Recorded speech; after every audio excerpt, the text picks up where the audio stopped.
Côte d'Ivoire, contestation dès les premières discussions autour de la réforme de la commission électorale indépendante. L'opposition dénonce une exclusion et évoque une mascarade.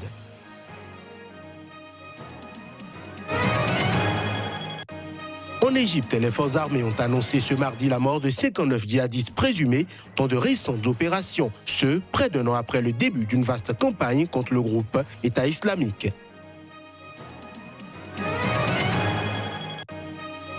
Enfin, Cristiano Ronaldo a été condamné ce mardi par la justice espagnole pour fraude fiscale à une peine de 2 ans de prison. Une peine qu'il n'aura pas à purger. Les raisons à suivre en fin d'édition.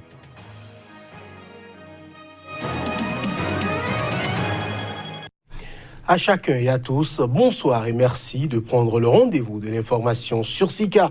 Nous démarrons ce point de l'actualité par des nouvelles de la Côte d'Ivoire. À peine ouvertes, les premières discussions autour de la réforme de la commission électorale indépendante CEI font l'objet de contestations de la part d'une partie de l'opposition. Celle-ci dénonce une exclusion et évoque une mascarade. Plus de précisions à travers ces images. C'est sans doute la réforme politique la plus attendue de l'année en Côte d'Ivoire. Ce lundi, une quinzaine de partis politiques significatifs ont été invités par le Premier ministre Amadou Koulibaly à la cérémonie officielle d'ouverture des négociations autour de la question épineuse de la réforme de la commission électorale indépendante. Le Front populaire ivoirien de Laurent Gbagbo n'est pas invité, enrage Assoa Adou, le secrétaire général de la dissidence du FPI depuis le domicile de l'ex-président ivoirien à la Riviera Golfe.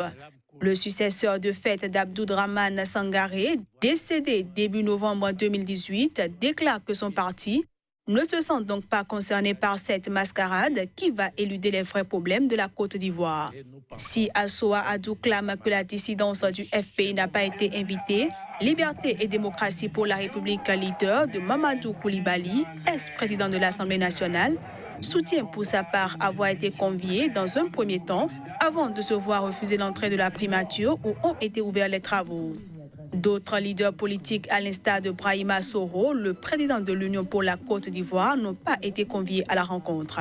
La réforme de la commission électorale indépendante est au cœur de revendications politiques de l'opposition depuis plusieurs années.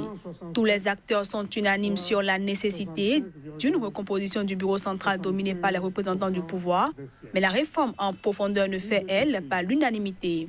Le gouvernement est favorable à un simple rééquilibrage des forces au sein de la commission, alors que l'opposition voudrait un toilettage allant jusqu'à la refonte du code électoral. Le président nigérian Muhammadu Buhari, également candidat à sa réélection lors de la présidentielle de février, poursuit sa campagne. Dans ce cadre, il s'est rendu à un rassemblement de partisans à Maïdougouri, dans l'état du Borno. Les images. À quelques semaines des scrutins législatifs et présidentiels, le président Muhammadu Buhari, qui ambitionne de briguer un autre mandat, mène activement sa campagne. Pour sa dernière sortie, il s'est rendu à un rassemblement de partisans à Maïdougouri, dans l'état de Borno, où il a rencontré des milliers de partisans. Une occasion pour le chef de l'État de rappeler les efforts de son équipe depuis son ascension à la présidence.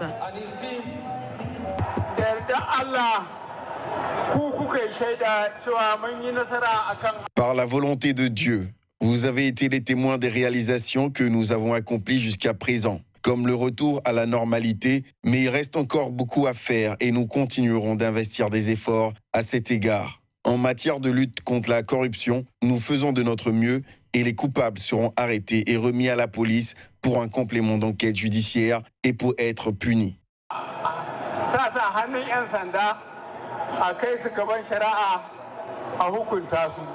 Au cours de ce meeting, Muhammadu Buhari a mis en garde contre les exacerbations de conflits aux 4 coins du Nigeria et accusé directement l'opposition de fomenter des violences. Le Nigeria a une longue tradition de violence politique en période électorale. En 2011, des affrontements ont fait plus de 1000 morts à l'annonce des résultats. Le président Muhammadu Buhari présente un bilan sécuritaire déplorable et le pays fait face à de nombreux conflits. Au-delà de l'insurrection avec les djihadistes de Boko Haram dans le nord-est, des groupes de bandits armés pillent, volent le bétail et pratiquent des kidnappings de masse dans le nord-ouest. Le conflit entre éleveurs Peul et agriculteurs pour l'accès aux terres a, quant à lui, fait des milliers de morts dans les États de la ceinture fertile du Nigeria. Dans le sud-est, les groupes armés qui s'en prenaient aux installations pétrolières pendant la toute première moitié de la présidence Buhari menacent de reprendre les hostilités à tout moment. Le président zimbabwéen Emmerson Mnangagwa a appelé ce mardi à l'apaisement après la fronde sévèrement réprimée contre la hausse des prix et des carburants. Il a par ailleurs promis des sanctions en cas de dérapage avéré des forces de l'ordre. Reportage. Un appel au calme a été lancé par le président zimbabwéen suite à la fronde qui s'est produite au Zimbabwe. Emmerson Mnangagwa a lancé cet appel quelques heures après son retour à Harare dans la nuit de lundi à mardi.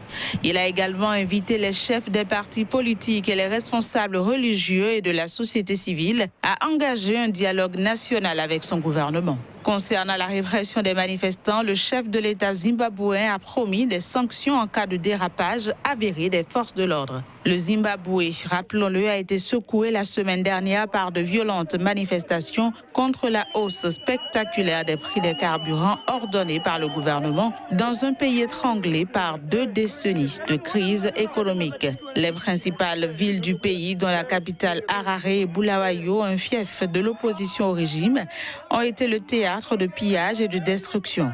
Le régime a riposté en ordonnant une répression brutale contre le principal syndicat du pays qui avait appelé à une grève générale de 3 jours, la société civile et l'opposition. Selon le Forum des ONG des droits de l'homme au Zimbabwe, au moins 12 personnes ont été tuées et 78 autres blessées par balle la semaine écoulée. Le Forum a en outre recensé plus de 240 cas de violence ou de torture par l'armée et la police.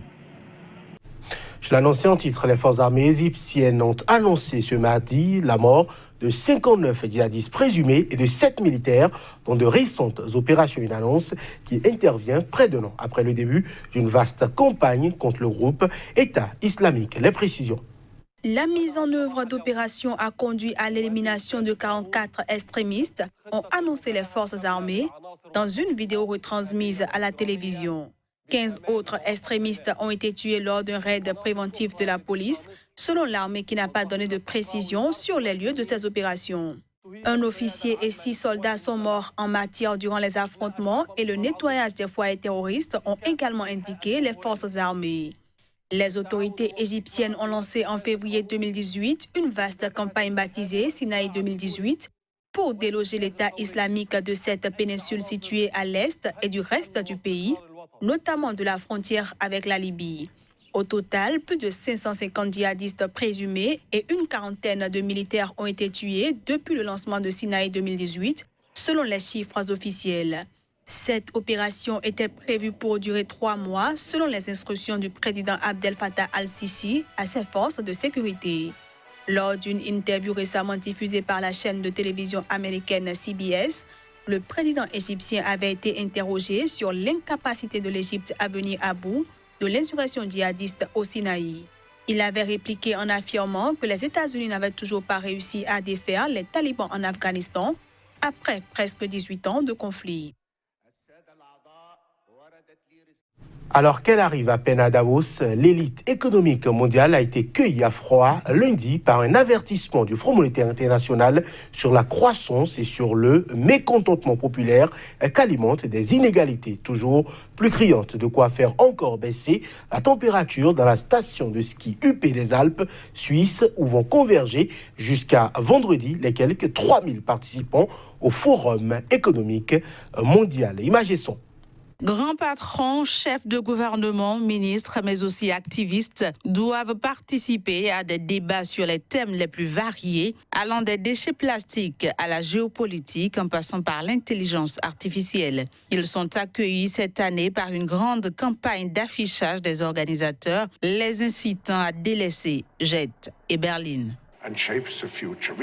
Nous voulons être tournés vers l'avenir et pas seulement absorbés par la gestion des crises. Une très grande partie de l'énergie mondiale en ce moment est consacrée à la gestion des crises.